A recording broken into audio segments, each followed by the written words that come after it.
Hello and welcome back to Football Manager 2019. Today we're going to go through tactics. Tactics is going to be the main part of today's episode.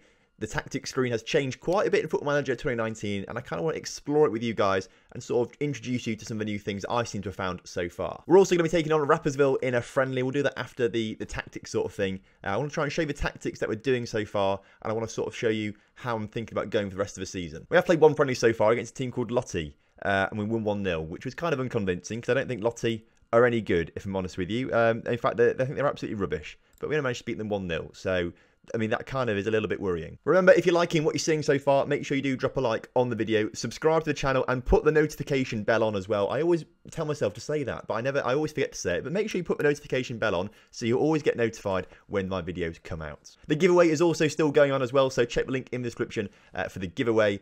All the information and stuff is down there, basically, so that should be pretty simple to follow if you missed yesterday's episode. Tactics then. The tactics screen is different because this is now on the left-hand side and this is now on the right-hand side. There we go, that's a big difference. That's what's changed in Football Manager. The tactics screen has changed, it's flipped over. No, there is more to it than that. A lot of it has changed, and I'm actually pretty excited about it. I think it's making tactics very different, at least. And I think it's either going to go really well or really badly, I think. So with tactics now, you can set up the three formations that you want to go with.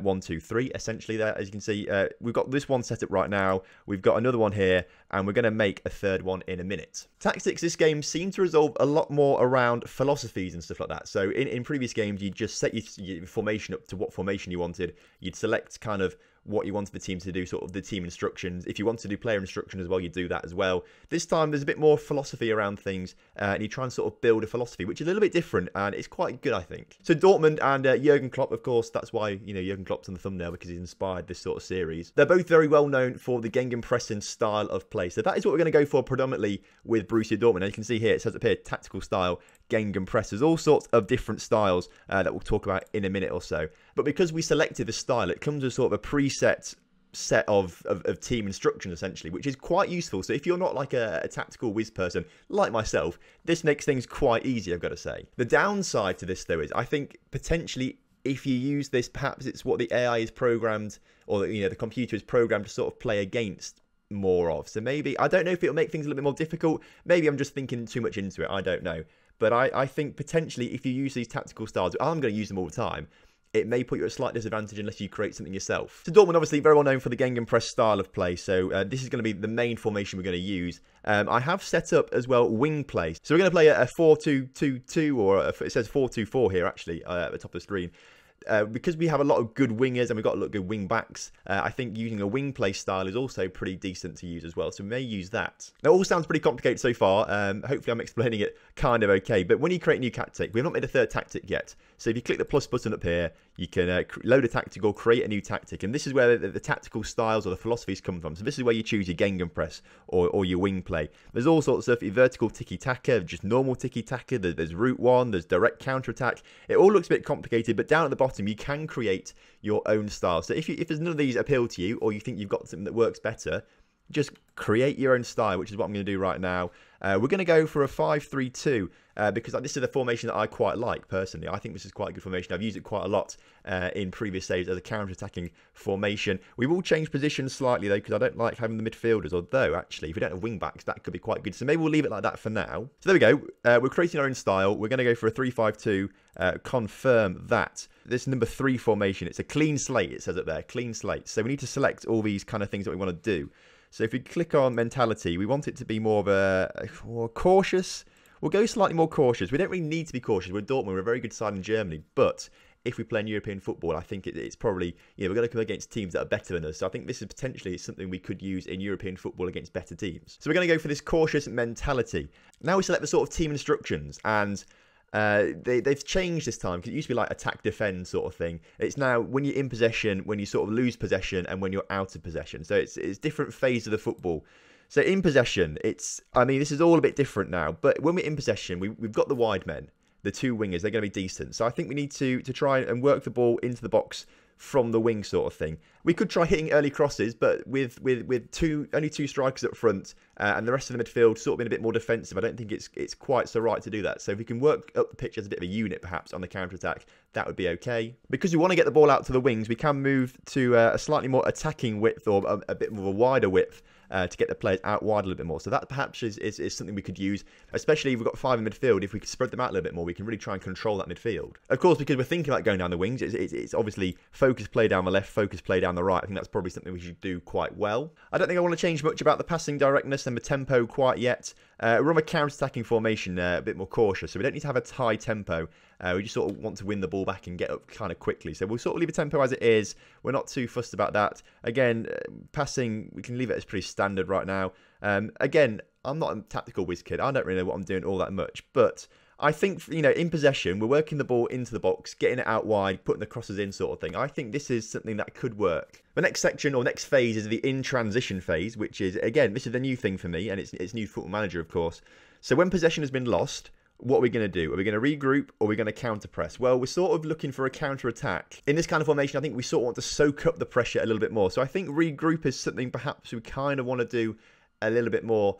We don't want to try too hard. We're going to be using this formation against teams that are a lot better than us, and they're going to be a lot better than us. And so trying to go toe-to-toe to them probably won't be the best thing to do. So maybe regrouping is slightly better in this kind of formation. Of course, we want to go counter-attacking in this formation. So when we do win possession, we want to go counter-attacking. So everyone's going to try and get forward, which is quite nice. And when the goalkeeper is in possession, we want to distribute it quickly because usually we'll try and get the counter-attack through that. Probably out to the flanks as well. That's kind of where I want to go rather than to a target man or into the playmaker. I'm not going to do distribution type because it sort of depends where the people are at the time. You know, we could be all right back defending and try and go for a quick counter-attack, but it could be from a goal kick as well. I don't know. So we'll leave that for now. But that's kind of what I want to do in transition. And then when we're out of position, do we want to use the offside trap? No, not at all. I kind of want to have a higher defensive line, if I'm honest with you. We can move it up slightly higher, and hopefully that will mean that midfield sort of work with the defence a little bit better, I think. Of course, we've only got 3 centre-backs, but the wingers can sort of come back a little bit. So we'll leave a defensive width as it is for now, I believe. I think that should be okay. But we will use tighter marking because we want to try and win the ball back or soak the ball, you know, soak the pressure, win the ball back, try and get it out. And tackling, stay on feet, I think. We don't want to try and get men sent off, especially with this kind of formation. So that is what we're going to do. I've no idea if this formation will work or not, and we're not going to play it today because we're playing a really weird team, a team that's not very good. But this is kind of how the new tactics work, and I'm liking it. I think it's quite good. I like it. I think it is a lot better. I feel like it's explained more. It's visually much better. Because on the old versions, you had this big screen with loads of different things. It didn't really tell you all that much, and it was a little bit confusing. This, for me, is a lot better, and I'm really excited about it. Hopefully, that made sense to you. Hopefully, I explained it all right. Hopefully, you've learned something new there. It's still a very, very new game, and I've only played it for a few hours, so I'm not really that of an expert, you know, obviously yet. So we're learning together. If I've got things wrong, tell me in the comment section. If I miss things, tell me in the comment section. I'll reply to you. Let's get a conversation going. Let's talk about tactics. Let's try and do things and work together. Does that sound a bit weird? Working together. It's a game, Tom. Let's calm down. In today's game, though, we are playing this team, Rapperswil from Austria. We're on a pre-season tour in Austria. They're in the Swiss Challenge League, which I don't think is the top league, because the Swiss Super League is the top one, I think. So they should be easy enough to beat. Now, I've not really picked a starting lineup yet. A lot of players are still on international duty and things like that, because the World Cup and stuff like that. So if we go to quick pick very quickly, we've got the players that we have available. As you can see, quite a lot of them are unavailable because they're on international duty or holiday still and things like that. They're still away. So it's not great. So I can't really pick a decent side yet. So rather than just going through and talking to you about, oh, this guy could be good, we'll just do a quick pick for this episode. And then when we get to a league game, we'll actually do a proper pick of a team. We only have 16 players available, to be fair. So actually, I mean, there's no point trying to go through it this episode, trying to pick a team. So this is the team we're going to use pretty quickly. And we're going to go for the Gegenpressing style in the 4-1-4-1 formation. This is the formation you should be very used to with me using for now. I'm not going to change anything right now. I've literally pressed Gegenpress, selected that, which it told me to select, and I've not changed anything else. I just want to try and use this and see what it's like for a little while. As a result of that, not every player is competent in their position or as competent as they could be. So we've got some complete wing backs.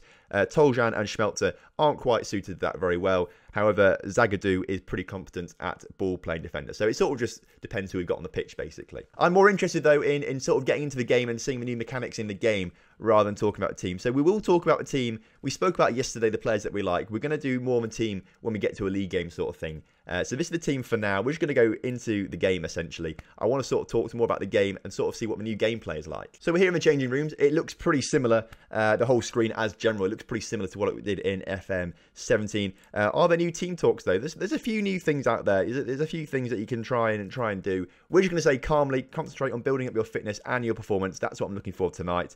No one really cares about that because they're the only players that actually are around. So to be fair, I don't blame them for not really caring because it's not that important. Now, this is something that I think is just down to my graphics at the moment because that pitch looks absolutely awful. I'm not sure what's going on with this pitch. In fact, I don't know if there's any settings we can actually change. I think there's perhaps settings I can do in between episodes. I don't think I can do it right now. So you will have to deal with this really weird pitch. Again, it could just be every single pitch looks like this. I mean, this is the beta still. It's a testing phase. So perhaps this is just what the pitch looks like for now and it's not well optimized. But I think it is just because I set graphics to low and everything because my laptop is, well, quite frankly, not very good. So I think the match screen actually is a little bit better. I think all these, these parts of the screen look a lot cleaner. I think it's much easier to see the ratings, much easier to see condition and things like that. I like that. That's quite good. We're back on this ugly looking pitch. I think it is something on my computer I need to change. I don't think it can't be a beta issue, this. I will double check it though. I will try and sort it out for next episode. They're playing the ball very fast now. I just picked the speed up a little bit for this highlight, but it's going very, very fast now. But it's either average or fast. There's nowhere in between. And that is because I'm clicking the wrong one, aren't I? This is the one we want. We want it slightly slower out there, just so it's slightly faster than normal, but not too fast that we can't see what's going on. We do have a chance now, though, as Rode gets on the ball on the edge of the area and has a shot, but Malin makes the save. I think it's much cooler as well. These look a lot better up here. You got your shouts and things like that. It's much clearer to see what you're clicking on now. It's much bigger as well, and I think it just looks a lot better. I think it looks a lot better. I think, and that's what I like to see as we just go 1-0 down to a Swiss team who are really rubbish, and we're Dortmund and we're meant to be really good, and this is not going very well so far. Do you reckon a manager can get sacked in pre-season? Like, has a manager ever joined a club and okay, Jordan Sancho is kind of saving me there. He's saving there with a fantastic shot. To be fair, that was really good. But have there ever been instances where managers have signed in pre-season and they've been sacked because the pre-season results have been so dreadful? I want to know if that's an actual thing, because that must be a thing, as Mohamed Dahoud just scores an absolute worldie of a goal there. Did you see that into the top corner past the goalkeeper? Beautiful. Okay, so this is the first game I've played on camera on FM19. And in typical me fashion, I've already missed a goal because I wasn't paying attention. We just scored another one. We'll go back and watch it. We get a throw in. Goes into Julian Weigl. Back to the throw in to take a Toljan. Puts it into Dahoud. Into Sancho. Sancho with a shot from distance. It gets a massive deflection, to be fair. It goes in the back of the net. But, I mean, it's 22 minutes into the first game in FM19. And I've already missed a goal. I suppose start as you mean to go on. Start as you mean to go on, because that's what's going to happen, I'm afraid. That is what's going to happen in Football Manager 2019. And my videos, it just happens all the time. And I have to go back and pretend. And half the time, it just doesn't look very good. And half the time, you realise, and it's not great. Either way, though, there is another chance for us now. We're looking very good. This Gegenpress style of play is looking great as Pulisic puts it in the back of the net to make it 4-1. The early goal they scored has been, well, redeemed, hasn't it? I think our performance has redeemed us after we've scored 4 goals now. Hopefully, we'll go on and score a few more, get some confidence into the boys. I do like as well how these change to green. That the better the player's doing, the more it goes to green. The worse it is, the goes to red sort of thing. I like that. That's pretty cool. It makes it, again, a lot more visually easy to see who's playing well, who's not, when to identify making substitutes. I like it. And we've just had a man sent off. So, I mean, that was good, wasn't it? Not quite sure what it got sent off for, but it's a straight red. So I presume he just went in with 2 feet on someone. We'll move Weigl into that vacant midfield position. That's only a change we'll make. There's not really too much we can do. It's only a friendly. So I don't know why he's decided to go in with 2 feet, because that's the only thing I could think of for being sent off at this stage of the game. So why he decides to... Maybe he's just really up for it. Like, maybe Rode, he just absolutely hates Rapperswil for some reason. Like, maybe, I don't know. We need to find out why he doesn't like them. Because, I mean, why would he get sent off on a friendly? Oh, come on, Rode. He's on the road to suspension. That's what he is. He's on the road to suspension. That was a bad joke, but go with it, please. Just tell me you thought it was funny in the comment section, please. Now, interestingly, at half-time, it just goes straight to this pitch view. Which usually it doesn't do. Usually it just goes straight to the team talk thing, which makes sense. We'll get the assistant to do it right now. everyone looks happy. Then you press continue, then go to second half, and then you have to press a lot of buttons now. I think this must be just a beta thing at the moment. I hope it is, because that just seems a little bit finicky and a little bit annoying to have it like that rather than just go straight to the team talk sort of thing. We'll see though. Perhaps it will change. Perhaps I'm doing it wrong. I don't know. Perhaps I've done something wrong in the game. It's a beta. It's meant to be the testing period. It's meant to have things go wrong in it. So a lot of little things like that will get reported and resolved. So don't worry about it if it's happening in your game. It will get fixed, I'm sure, as we put the corner in, but way too far, and it's cleared. Only as far as Julian Weigl, though, who is coming forward on the ball with number 6 for us. Gets tackled, though. So, I mean, that was good, wasn't it? Another chance for us now late in this game. We're doing quite well with this gegenpress style of play, I think. It seems to be working out quite well in this game. We seem to be dominating things so far, which is kind of what the gegenpress sort of does, if I've understood it right. I could be telling you some absolute rubbish here, but of course, the gegenpress style is all about high tempo stuff, high press, full of energy players. You need a lot of fitness in your team, and I think we're doing that quite well. We've limited them to 1 shot, or 2 shots now, as soon as I say that, of course. Of course, we should be doing that anyway, because they're, Rapperswil are nowhere near the Borussia Dortmund style of play or standard. But I think this is kind of what you want to do with gegenpress, to my understanding at least. I could be completely wrong, and I usually am. So if I am wrong, sort of go in the comment section, tell me what you think the gegenpress sort of philosophy is, and we'll talk about it next episode maybe. What we're going to do now, though, is make a few changes on the pitch. We do need to bring some subs on. So Mario Götze is going to come on, who I didn't even realise was still playing at Dortmund. Of course, he's central midfielder, so we're going to bring him on. We're going to bring on for Dahoud on the yellow card. Obviously, this referee is quite handy at giving out red cards, so we don't want him getting sent off. We're going to bring on Diallo for Irma Turpak. We're going to bring him on in the back. I've probably butchered his name as well completely there, but, we'll go with it for now. I'm never going to be good at pronouncing names. Every series, everyone tells me off for it, so sorry. Marius Wolf is going to come on for Christian Pulisic on the right-hand side of the pitch. Philip is going to come on for Paulo Alcacer up front, and he's very, very good at this pressing forward. Now, this is a new thing that I've not really worked out what it actually is yet, but it's very good for gegenpress because it's all about pressing the defenders and trying to win the ball back sort of thing, which, to be fair, that's probably what it is. So I don't need to explain it too much to you, but that's kind of what it is. And then Brun Larsen is also going to come on for Sancho on the left-hand side of the pitch. He's a very, very good player. I tried to sign him a few times in the real deal for Real Oviedo, obviously, but it never came to fruition. He never wanted to join us. So we've made those changes there. The players that are on the bench are coming on the bench, or coming off the bench rather, to have a game. There's only 16 of us here at the moment, which isn't great because other players are still away, of course. So let's give everyone a game. Let's give everyone some fitness. Let's try and see what they do. The thing with pre-season, I never like to play it because it just takes up a lot of time, especially when I'm recording. But if I wasn't recording, I would play pre-season and probably go really in depth with pre-season, because a lot of players, the form in pre-season, I think, is actually quite a big determining factor as to how you do in the season. If you've got players that are doing really well in pre-season, you may as well start playing them, because they'll carry that form forward into the start of the season, and that will inevitably make you have a better season, I think. However, I don't think the subs are going to be making a massive impact in this game as the clock ticks down. There's 10 seconds left. We just want a free kick, so the whistle will go as soon as the free kick is taken, I'd imagine. This is the first look of the new game on camera. Now, obviously, the pitch looked very blurred and weird. I think that is because I just turned all the settings down on my computer, because, as I say, it's a load of rubbish, really. It's not very powerful. I will try and get that sorted out, because it doesn't look very good at all. At the same time, it could be a beta issue. I don't know. I've not watched anyone's videos yet. I've not watched anyone's videos. I've not looked around at other stuff, so there's stuff to think about with that. It was a good win, though. A 4-1 win in pre-season is quite nice. I think the gegenpress style of play that we've tried to implement with the new philosophies and stuff is looking pretty good. Next episode, then, we are going to go forward. I know we haven't really done much so far. We've literally done like the first 2 weeks of the game. I'm going to play the rest of pre-season. I want to get to know my players. I want to get to know what's going on. I want to try and learn a bit more about the tactics. One's kind of simple to explain, but I want to talk to you more about training next episode. Training is what I want to talk to you about, and for that, I need to get to grips with it and sort of decide how best to implement it. So next episode, we're going to do the first league game of the season against RB Leipzig, or Red Bull Leipzig to you, may suppose. So we'll do that next episode. That'll be a big game, the first game of the season. So that's it for this episode. If you have enjoyed it, make sure you do drop a like on the video. Subscribe to the channel if you're new around here. Get that notification bell on as well. And also make sure you enter the competition, the giveaway. The giveaway for this book that has inspired this beta save, the Jurgen Klopp about to say documentary then, but it's not a documentary, it's a biography. You've got a chance to win this. Link down in the description to how to enter this competition. It's worth doing it. It's just worth doing it, to be fair, because you could win a free book, and it's a pretty good book, and it's about football, and we're all here for football, and we love football, and Jurgen Klopp's inspired this, so it's really, really good. So all that's left to say is thank you for watching, have a lovely evening, and I will see you next time.